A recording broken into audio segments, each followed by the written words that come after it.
Ya, apakah suara saya sudah jelas? Alhamdulillah jelas, Pak. Ya, baik.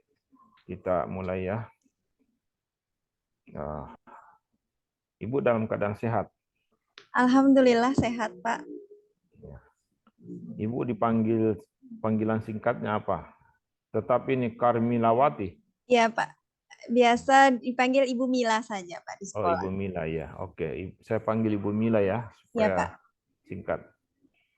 Baik, kita mulai untuk menggali sejauh mana pemahaman dan kemampuan Ibu ya sebelum melangkah ke PPL. Karena kita ingin pastikan bahwa Ibu sudah mengerti, sudah memiliki kemampuan, keterampilan untuk persiapan untuk melangkah ke PPL ya. Nah, dan ini stepnya apa namanya itu untuk maju ke ini harus dipastikan bahwa Ibu sudah menguasai ya apa yang Ibu telah ikuti beberapa minggu ya, terakhir ini. Baik, saya awali dengan ingin bertanya, Ibu mengajar di SMP mana? Saya mengajar di SMP Negeri 1 Re, Kecamatan Re, Kabupaten Sumbawa, Nusa Tenggara Barat, Pak. Sudah berapa tahun? Kalau saya mengajar di sekolah ini sejak penempatan hampir 4 tahun, Pak. 4 tahun. Kurang 3 bulan. Oh. Ibu alumni dari perguruan tinggi mana? IAIN Mataram, Institut Agama Islam Negeri Mataram, Pak. Jurusan? Tadris IPS Ekonomi. Tadris IPS Ekonomi. Ya. Jadi memang dari awal sudah berniat ingin menjadi guru ya? Iya, Pak. Alhamdulillah. Saya punya pengalaman sejak dari SMA, Pak. Dulu pernah seorang guru meminta saya untuk mempraktikkan. Nah, nama istilahnya kalau praktik mengajar itu tutor sebaya itu, Pak. Jadi pada saat itu setelah kegiatan, guru saya langsung memotivasi, Pak. Besok ke depannya nanti jadi guru aja, katanya, Pak. Oh, ya. Kebetulan orang tua juga seorang guru, Pak. Oke. Berarti darah seorang guru pendidik sudah mengalir di tubuh Ibu Mila ya? Alhamdulillah, Pak. Oleh karena itu saya ingin menggali pembuktian bahwa apakah memang Ibu bisa diakui sebagai seorang guru pendidik ya. 4 tahun selama ini telah melakukan tugasnya sebagai seorang guru. Lalu Ibu menjadi peserta ya PPG atau mahasiswa PPG. Nah, jika Ibu membandingkan ya, atau jika Ibu selama ini mengikuti PPG, apakah Ibu apakah Ibu sadari bahwa ternyata 4 tahun terakhir ini saya mengajar, kalau saya bandingkan apa yang saya peroleh PPG, ini ada perbedaan yang sangat signifikan. Apakah Ibu sadari itu? Benar sekali, Pak. Banyak sekali hal yang saya sadari, kekurangan selama ini yang saya lakukan. Dari setelah kegiatan pembelajaran di PPG ini, Pak, saya mulai dari identifikasi masalah, kemudian saya menganalisis masalah, sampai dengan saya menentukan masalah apa sebenarnya yang ada pada peserta didik saya. Kemudian saya melakukan analisis kajian literasi, wawancara, kemudian sampai saya sampai menentukan penyebab akar dari permasalahan. Nah, kebetulan kemarin itu ada akar penyebab permasalahan yang saya angkat itu di aksi 1 itu, Pak, keaktifan peserta didik itu masih rendah. Nah, itu saya lihat dari beberapa hari itu. Nah, banyak sekali perubahan yang signifikan dari saya, Pak, yang saya lihat karena dari hasil saya melakukan analisa tersebut, kemudian sampai dengan penyusunan perangkat pembelajaran, Pak. Begitu banyak sekali pemahaman. Kalau dulu, Pak, ketika saya mengajar dengan ada lembar instrumen penilaian, baik instrumen penilaian tidak mengarahkan kepada siswa yang kepada level HOTS gitu, Pak. Jadi paling menyampaikan materi-materi hanya yang bersifatnya LOTS, pemberian evaluasi bersifatnya LOTS. Oke, kalau Ibu sudah sadari itu ya, apakah dalam benak Ibu, dalam hati Ibu, dalam pikiran Ibu ya, eh, ke depan bahwa guru profesional seperti inilah dan apa yang saya lakukan 4 tahun yang lalu dan apa yang akan saya lakukan setelah menjadi guru profesional. Apakah Ibu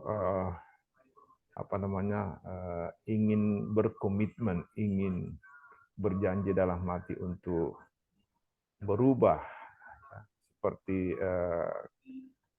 seorang guru profesional yang itu? Apakah Ibu? Ya, Pak. Tentu saya pasti harus memiliki komitmen, Pak. Karena saya selalu berpikir, Pak, dengan memberikan pembelajaran yang baik kepada peserta didik saya, maka saya juga sebagai seorang ibu, Pak ya, saya juga punya seorang anak yang sekolah, maka anak saya juga pun akan mendapatkan pendidikan yang baik dari gurunya, Ya, Pak. ya, tapi kan Ibu nanti pikiran Ibu seperti itu setelah masuk PPG. Sebelumnya kan tidak kan? Maksudnya, Pak? Sebelum nanti masuk PPG baru menyadari itu. Sebelumnya kan tidak. Iya, Pak. Iya, betul. Nah, itu kan memunculkan pertanyaan bagi saya. Sudah sadar bahwa Ibu jadi guru, kok kenapa tidak dilakukan dari awal gitu? Iya, Nanti Pak. di PPG baru disadari semua. Tapi tidak apa-apa lah ya. Iya, Pak. Ya, tidak apa-apa. Nah, sekarang Ibu menyampaikan ke saya ya dua identifikasi masalah. Nah, mulai dari identifikasi masalah sampai pada menentukan solusi. Ibu sampaikan ke saya bagaimana cara dan upaya serta sampai Ibu menentukan solusinya gitu. Ibu jelaskan ke saya dua permasalahan, dua identifikasi masalah sampai pada Ibu menentukan solusi. Ibu sampaikan ke saya. Ya, baik, Pak. Terima kasih. Pada saat saya mengidentifikasi masalah, itu saya melihat masa permasalahan yang muncul itu ada pada bagian keaktifan peserta didik, Pak, yang masih rendah. Nah, setelah itu saya melakukan analisa, Pak, apa yang menyebabkan keaktifan peserta didik itu rendah. Nah, jadi mereka itu mereka kurang rasa ingin tahu dalam belajar.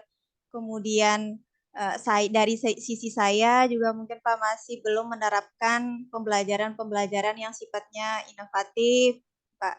Itu kalau untuk mendorong keaktifan peserta didik. Nah, setelah itu saya melakukan yang namanya kajian literatur.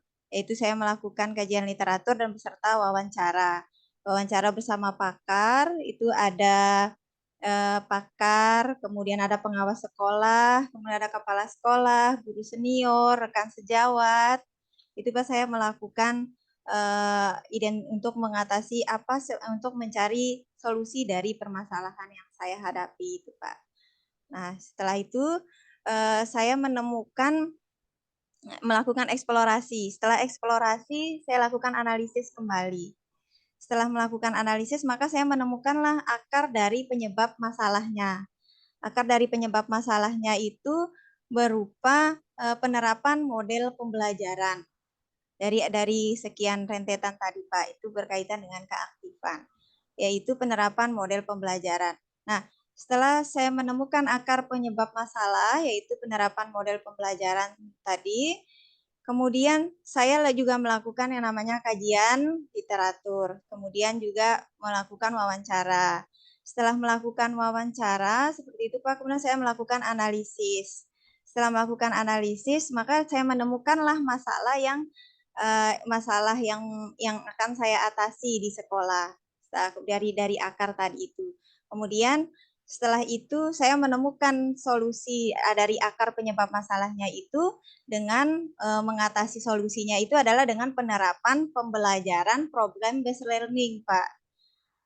Pembelajaran problem based learning. Setelah itu saya lakukan kajian literatur lagi, Pak, untuk pembelajaran problem based learning dan wawancara. Itu dari identifikasi masalah yang pertama. Nah, identifikasi masalah yang kedua itu berkaitan dengan hasil belajar. Nah, dalam berkaitan dengan hasil belajar siswa, dari hasil evaluasi yang sering didapatkan itu hasil belajar siswa masih rendah, Pak. Nah, kemudian setelah itu saya lakukan lagi analisa masalah, kemudian setelah itu eksplorasi penyebab masalah, setelah itu kajian literatur, kemudian barulah menentukan akar dari penyebab masalah. Nah, setelah melakukan kajian literatur, kemudian wawancara, maka ditemukanlah akar penyebab masalahnya itu adalah penggunaan media pembelajaran. Nah, setelah itu kita lakukan analisis masalah lagi, Pak, masalah yang akan diselesaikan. Nah, masalah dari akar penyebab masalahnya itu yaitu hasil belajar peserta didik yang masih rendah dengan untuk solusinya itu adalah dengan penerapan menggunakan media pembelajaran. Nah, setelah dilakukan analisis eksplorasi tadi, kajian literatur, maka ditemukanlah kajiannya itu yaitu media yang tepat digunakan yaitu menggunakan media PowerPoint. Kenapa saya memilih media PowerPoint? Karena di dalam media PowerPoint itu Pak mencakup keseluruhan. Di situ kita bisa menampilkan video, bisa kita menampilkan gambar, itu yang dapat merangsang peserta didik, itu Pak. Seperti itu Pak. Terima kasih. Oke, saya lanjut ya. Ya Pak. Nah, dari situ kemudian Ibu membuat aksi, ya, menyusun aksi. Dalam hal ini adalah RPP dan perangkat pembelajaran seperti Ya, itu ya. Pak. Saya ingin menggali dari Ibu ya, apakah RPP dan perangkat pembelajaran yang Ibu buat ini kan nantinya untuk digunakan PPL ini ada dua aksi, Pak. aksi ya. Iya, Pak. Setiap aksi itu ada 2 kali pembelajaran. Iya, Pak. Yang maksud bahwa setiap kali pembelajaran pertama itu Ibu akan melakukan analisis penilaian hasil dan proses dan hasil dan juga refleksi. Nah, ingin saya gali dari Ibu di era sekarang ya ada 4 keterampilan yang harus dimiliki ya dan kalau boleh menjadi kompetensi bagi siswa di abad 21 ini. Nah, apakah ya keempat keterampilan abad 21 Ibu sudah perhitungkan ya di dalam pengembangan RPP dan perangkat pembelajaran untuk kemudian siswa mengalami dan sekaligus bisa menjadi keterampilannya. Apakah itu sudah diperhitungkan dan sudah diintegrasikan di dalam RPP dan perangkat pembelajaran? Alhamdulillah sudah, Pak. Salah satunya ada 4 keterampilan yang harus dimiliki oleh peserta didik itu critical thinking, yaitu berpikir kritis, kemudian yaitu mereka mampu berpikir kritis dari penggunaan model pembelajaran PBL itu saya menyajikan sebuah masalah, Pak, suatu masalah, kemudian mereka dituntut untuk berpikir kritis dari penyelesaian masalah tersebut. Kemudian komunikatif, mereka mampu mengkomunikasikan nanti terhadap masalah-masalah yang mereka amati tadi. Kemudian ada creative thinking, yaitu mereka mampu berkreatif mengolah berdasarkan informasi-informasi yang mereka dapatkan. Kolaboratif, yaitu mereka mampu berkolaborasi dengan teman-teman kelompoknya untuk menganalisa masalah-masalah yang mereka hadapi di dalam proses pembelajaran. Oke, nah, terutama di kritik thinking ya, Iya, Pak. di kesempatan mana atau di bagian-bagian mana dalam pembelajaran itu Ibu akan beri kesempatan kepada siswa untuk berpikir kritik. Ya, setelah saya membagikan ini Pak ya, kan di dalam langkah-langkah PBL itu ada orientasi siswa pada masalah. Ya. Nah, di orientasi siswa pada masalah itulah mereka berorientasi pada masalah yang ada itu Pak. Pada langkah awal itu, disitulah mereka diminta untuk berpikir kritis terhadap masalah yang yang ada. Kalau boleh ya Ibu bisa sampaikan ke saya apa masalah itu yang dimungkinkan untuk dikritisi oleh apa dipikirkan oleh atau dianalisis dan dipikirkan oleh siswa. Ya. Apa masalahnya berkaitan dengan materi itu apa Bu kira-kira? Bukan kira-kira tapi yang sudah Ibu susun apa? Coba disampaikan ke saya. Saya Pak. Ya. Kebetulan pada materi ini saya di aksi pertama saya membahas materi tentang masuknya pengaruh Hindu-Buddha ke Indonesia, kebudayaan Hindu-Buddha ke Indonesia. Nah, di sana nanti saya menampilkan peta Pak, jalur masuknya kebudayaan Hindu-Buddha ke Indonesia. Nah, di dalam peta tersebut itu digambarkan ada abad ketiga, keempat, kelima, itu nanti mereka menganalisa pada abad keempat itu jalur mana yang pedagang Hindu-Buddha itu lalui, pada abad keempat lalui jalur yang mana, sehingga bisa terjadinya penyebaran kebudayaan Hindu-Buddha di Indonesia. Ya kalau hanya tahu jalur mana di abad itu kan belum analisis, belum hot itu. Baru lot itu hanya menyampaikan bahwa abad ini dia jalur ini, abad sekian dia ke jalur ini, itu belum hot itu. Ya Pak. Kemudian setelah itu mereka menganalisis, mereka ternyata persebaran dari kebudayaan Hindu-Buddha itu di wilayah Indonesia itu di bagian mana. Kemudian apa saja dampak dari persebaran penyebaran agama kebudayaan Hindu-Buddha di Indonesia. Kemudian bagaimana teori-teori masuk kebudayaan Hindu-Buddha ke Indonesia itu Pak. Itu yang mereka analisa. Ya. Ya, jadi kan kita juga harus mengajak kepada siswa bahwa ada sesuatu yang menjadi faktor atau menjadi latar belakang penyebab sampai di jalur ini yang dipilih, ya. Dan ada juga pengaruh jalur ini terhadap bagaimana masyarakat di jalur itu atau bagaimana perkembangan ekonomi, sosial, budaya di jalur itu, ya. Ya, Pak. Ya kan? Nah, Ya, Pak. supaya siswa sadar bahwa sebuah jalur ya itu sangat penting ya, dan apa yang akan kita persiapkan di jalur itu bagi masyarakat atau bagi kita di saat ini gitu ya. Ya, Pak.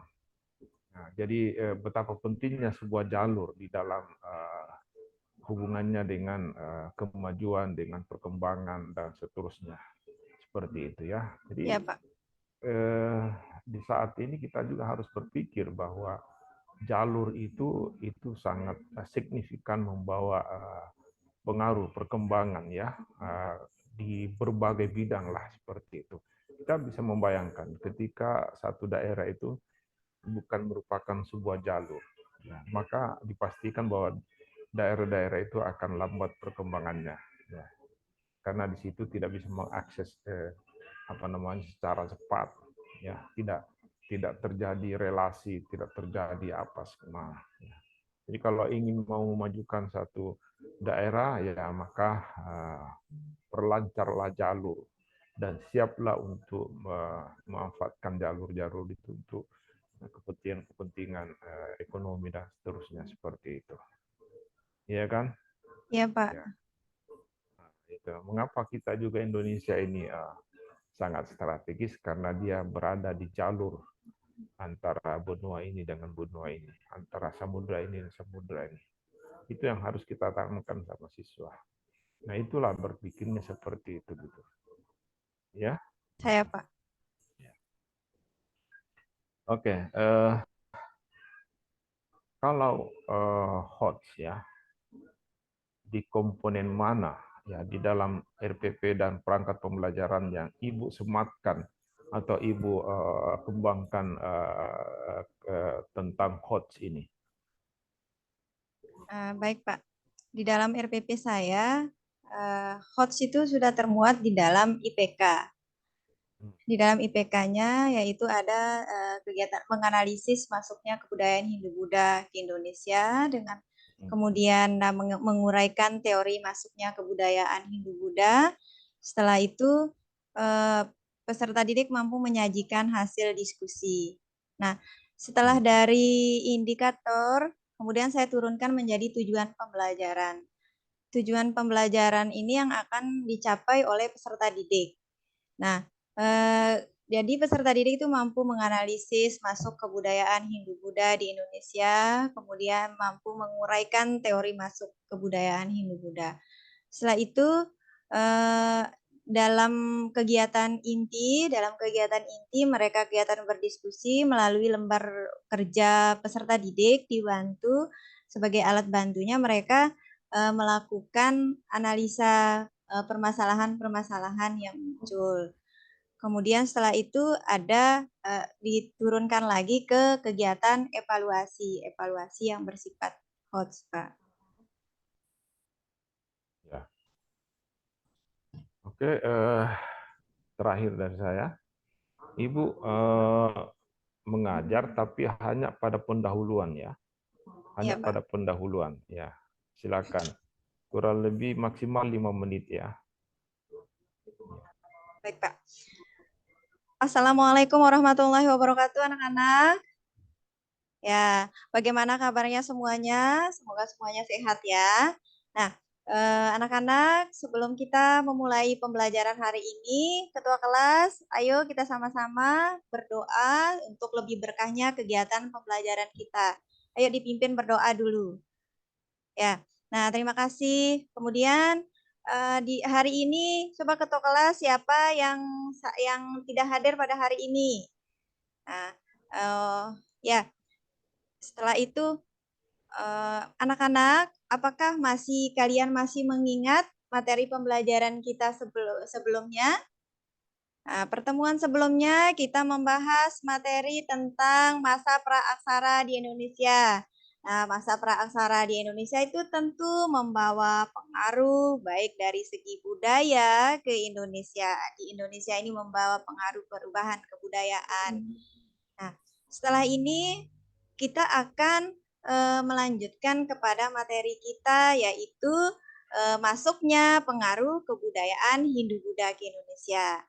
Nah, setelah kita mempelajari materi ini, maka nanti pada akhir pembelajaran kalau kalian mengikuti kegiatan ini dengan sungguh-sungguh, kalian akan mampu mengetahui oh ternyata kebudayaan Hindu-Buddha di Indonesia ini masuknya persebarannya melalui jalur perdagangan atau melalui berdasarkan teori-teori yang lainnya. Kemudian kalian juga akan mampu menganalisa seperti apa pengaruh dari kebudayaan Hindu-Buddha di Indonesia, baik dari segi budayanya, dari segi ekonomi, kemudian dari segi sosial masyarakatnya. Dari segi politik juga akan membawa pengaruh pada masyarakat Indonesia. Nah, pada pertemuan kali ini tujuan yang hendak kita capai adalah yaitu kalian mampu menganalisis masuknya kebudayaan Hindu-Buddha, kemudian menguraikan teori masuknya kebudayaan Hindu-Buddha, kemudian kalian mampu menyajikan hasil diskusi melalui di depan kelas yaitu mengenai kebudayaan Hindu-Buddha di Indonesia. Nah, adapun model pembelajaran yang kita terapkan pada hari ini itu adalah yang kita gunakan yaitu menggunakan pendekatan saintifik, kemudian kita juga menggunakan model pembelajaran problem based learning. Dengan ada teknik penilaian nih dalam kegiatan pembelajaran kita. selama dalam kegiatan pembelajaran, itu kita memiliki 3 teknik penilaian. Penilaian yang pertama ada penilaian sikap, kemudian ada penilaian pengetahuan, dan ada penilaian keterampilan.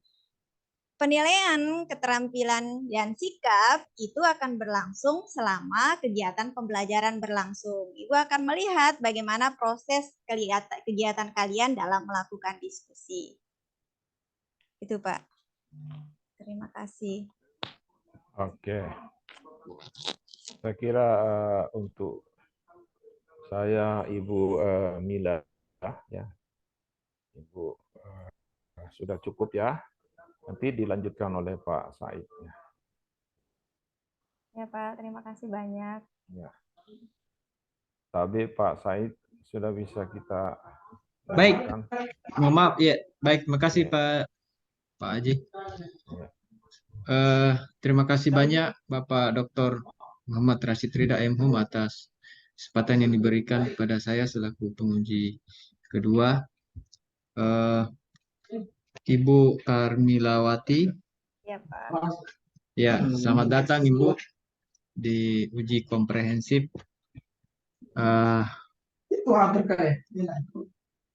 Bagaimana kabar Ibu Karmilawati? Alhamdulillah baik, Pak. Ya, baik. Saya lanjut ya, Bu Karmilawati. Saya kira tadi juga sudah banyak disampaikan, ditanyakan oleh penguji 1. Saya melengkapi item-item pertanyaan atau instrumen pertanyaan yang harus diberikan kepada peserta pada uji komprehensif.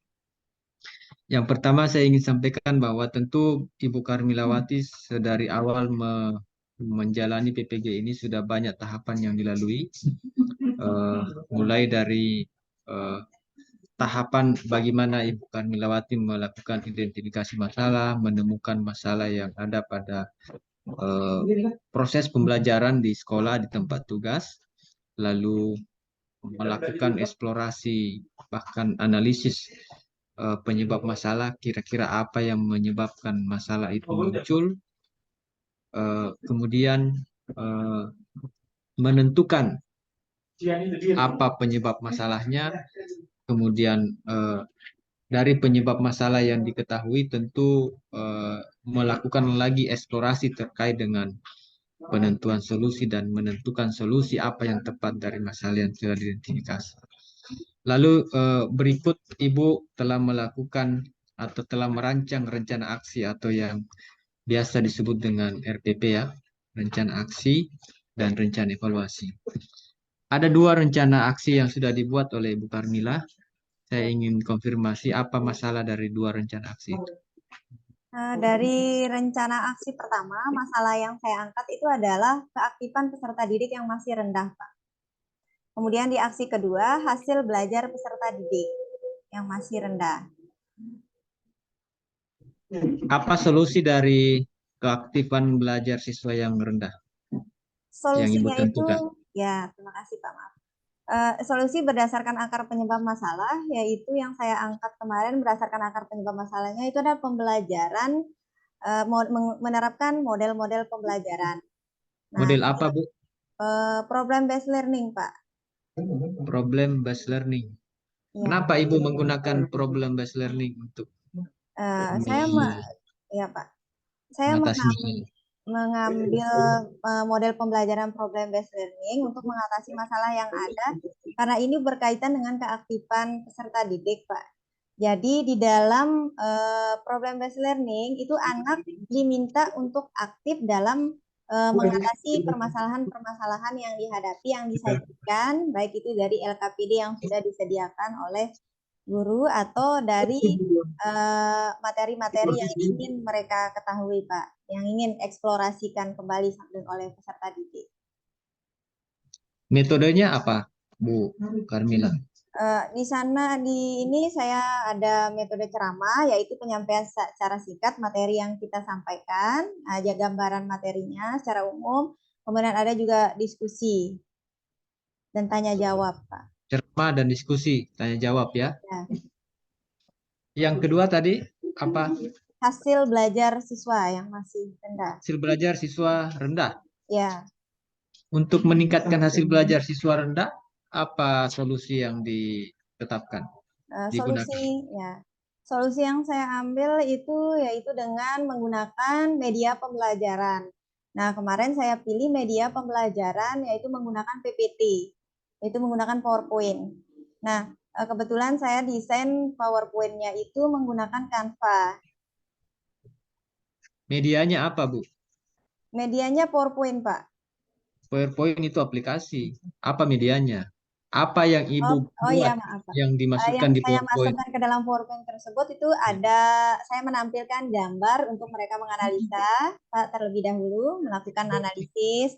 Kemudian setelah itu saya menampilkan video pembelajaran untuk menjadi bahan referensi mereka dalam kegiatan diskusi. Oke, berarti media pembelajarannya adalah media gambar dan video dengan menggunakan PPT atau PowerPoint, Iya, Pak. bukan media PowerPoint ya. Oh iya, Pak. Medianya gambar atau video ya. Saya, Pak. Video itu kan bisa Ibu buat sendiri. Iya. Bisa Ibu buat video terkait dengan materi pembelajaran atau bisa video itu di-download atau dicari di internet, tapi tetap harus sesuai dengan materi. Iya, Pak. Lalu dirancang, lalu dimasukkan ke PPT. Begitupun dengan gambar-gambar ataupun narasi. Gambar kan bisa dilengkapi juga dengan narasi ya. Iya, Pak. Kasih catatan misalnya materinya apa, cari gambar yang terkait dengan materi, lalu diberi komentar atau diberi narasi. Sehingga apa pesan yang kita mau sampaikan kepada siswa melalui media pembelajaran itu tersampaikan ya. Iya. Ya. Oke.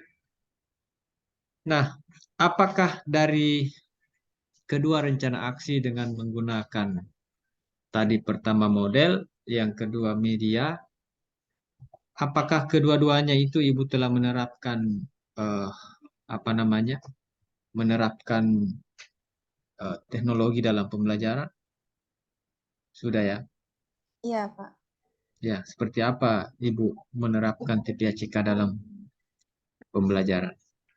Saya menerapkan TPACK itu, Pak, dengan menampilkan video pembelajaran tadi, Pak. Video pembelajaran, kemudian ada gambarnya, itu berkaitan dengan teknologinya. Iya, media yang Ibu sampaikan tadi itu untuk menyampaikan kepada siswa, apakah siswa bisa mengakses atau seperti apa? Saya ini Pak, kebetulan kalau di sekolah itu ada akses internet sudah ada Pak, Alhamdulillah. Akses internet sudah ada, kemudian anak juga pada saat kegiatan pembelajaran juga diizinkan untuk membawa HP pada atas izin dari guru mata pelajaran. Yang misalnya pada saat pelajaran itu sebelum jam pelajaran dikumpulkan terlebih dahulu untuk menjaga kemungkinan-kemungkinan yang akan terjadi. Nah, apa strategi yang Ibu gunakan atau yang Ibu terapkan di dalam proses pembelajaran dengan mengizinkan semua peserta didik di kelas itu bisa mengakses Android, iPhone atau smartphone misalnya. Bagaimana Ibu mengelola itu? Apakah tidak terjadi misalnya siswa yang diharapkan mengakses materi melalui smartphone-nya, tetapi boleh jadi ada yang hanya main game misalnya, ataukah mengakses link-link yang tidak disarankan. Seperti apa Ibu mengelola kelas? Iya, betul Pak. Jadi kita punya kesepakatan dari awal dulu Pak. Terlebih dahulu kita punya kesepakatan kelas untuk kita dalam kegiatan pembelajaran itu. Nah, jadi dalam kegiatan diskusi pun kita bisa memantau mereka dalam kegiatan. Ada link juga yang saya sediakan, nanti dikirim linknya. Dan untuk video, kemudian untuk bahan ajar juga sudah saya siapkan linknya Pak. Seperti itu. Nanti dalam proses pembelajaran itu kita tidak lepas dari, jadi melalui kegiatan penilaian tadi, ada penilaian sikap, kemudian ada penilaian keterampilan yang sudah kita sampaikan kepada mereka. Jadi dalam proses pembelajaran tersebut, itu seorang guru itu, saya yang bertindak sebagai guru tuh langsung mengkoordinir mereka dalam kegiatan diskusi. Oke. Yang berikut terkait dengan literasi, Bu Karmila. Literasi dan numerasi. Apa upaya Ibu Karmila dalam mengembangkan kemampuan peserta didik terkait dengan literasi dan numerasi? Ya Pak, saya mengembangkan bahan ajarnya Pak. Dalam mengembangkan bahan ajar, saya memasukkan selain dari mereka sumber dari buku paket, di dalam bahan ajar Mengembangkan bahan ajar atau mengembangkan materi di bahan materi ajar? Kak, materi di dalam bahan Materi. ajar. Ya Pak, mohon maaf. Ya.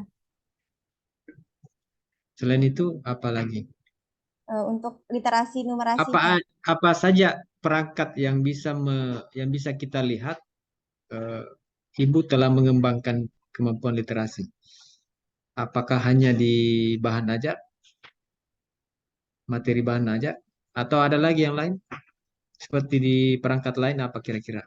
untuk literasinya, di Ya, dalam LKPD juga ada LKPD ya. kegiatan. Ya Pak, LKPD kan ada materi ya, ada ya Pak, materi yang bisa dikembangkan kembangkan. atau dilakukan advance material sehingga materi-materi yang kita sampaikan itu termuat di situ dan bisa dibaca oleh peserta didik. Apakah seperti itu, Bu Kamil? Iya Pak. Atau langsung ceramah saja? Kalau mengajar langsung ceramah selesai. Ada kebetulan di dalam sebelum mereka mengerjakan LKPD juga ada video pembelajaran yang mereka perlu. Video ya, oke. Ya, Jadi literasi itu bukan hanya bisa dilihat atau bisa dilakukan hanya dengan membaca, tapi juga menyimak video pembelajaran. Video apa yang Ibu tampilkan? video Materi apa ini? Materi apa? materinya masuknya pengaruh kebudayaan, masuknya kebudayaan Hindu-Buddha ke Indonesia. Maksudnya pengaruh kebudayaan Hindu-Buddha ya. Oke. Video apa yang ditampilkan? Ada video pembelajaran yang sambil dari YouTube, Pak. Dari YouTube. Ya, Apakah itu sesuai dengan materi atau kan biasa itu dari YouTube ya, sudah saya eh, cek di sudah kemarin. Ya, kemarin di sana itu sudah ada memuat bagaimana proses masuknya kebudayaan Hindu-Buddha ke Indonesia, kemudian apa teori-teorinya itu sudah memuat, Pak. Dengan ya sudah memperhitungkan durasi waktu dengan kegiatan diskusi yang mencakup kegiatan inti. Nah, kemarin itu durasi waktu video itu sekitar 6 menit lah, 6 menit lebih, hampir 7 menit, Pak. ya kan video itu meskipun misalnya durasinya 1 jam, tapi kan bisa di next bisa dipercepat. Yang jelas konten atau isi dari video itu peserta didik atau siswa bisa paham apa sebenarnya inti yang disampaikan atau pesan yang disampaikan oleh video itu ya. Iya, Pak. Jadi tapi lebih bagus juga kalau Ibu punya kemampuan untuk mengedit video ya yang diberikan terkait dengan materi sehingga pure video itu sudah di press misalnya 10 menit atau 15 menit itu menampilkan materi tentang apa tadi masuknya pengaruh Hindu-Buddha di Kebudayaan Indonesia. Hindu-Buddha di Indonesia. Ya, oke. Baik, saya kira itu Ibu Karmilawati karena ini sudah masuk Ibu Anita. Saya kira belum belum waktunya tapi sudah masuk. Eh, ya. Terima kasih Ibu Karmilawati. Mohon maaf atas kekurangan. Saya menyampaikan semoga Ibu Karmilawati bisa melewati tahap ini, tahap uji komprehensif sebelum masuk pada tahap selanjutnya yaitu PPL atau praktik pengalaman lapangan di tempat tugas. Iya, Demikian Pak. saya cukupkan. Terima kasih. Assalamualaikum warahmatullahi wabarakatuh. Waalaikumsalam warahmatullahi wabarakatuh. Terima kasih banyak, Pak, atas. Baik, silakan di stop recordingnya. Iya, Pak. Lu live